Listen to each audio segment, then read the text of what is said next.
All new at 5, new type of coronavirus test out there, and it could be a game changer for widespread testing.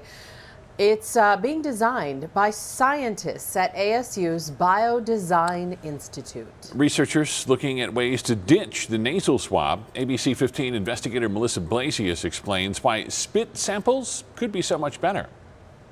The preferred test for coronavirus now involves long nasal swabs. We've seen, grown, bearded linemen kind of get teary-eyed at having to do it again.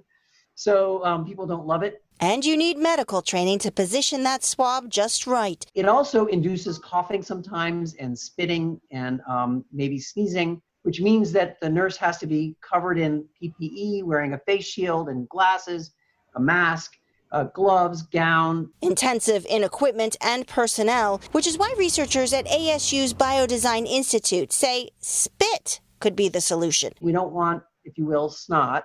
What we want is just spit, what's in your mouth, just saliva. And it turns out that a number of studies have shown that the virus count is very high in saliva. Having people spit in a little tube for their coronavirus sample, it's easier, faster, and less messy. We could hand somebody a tube.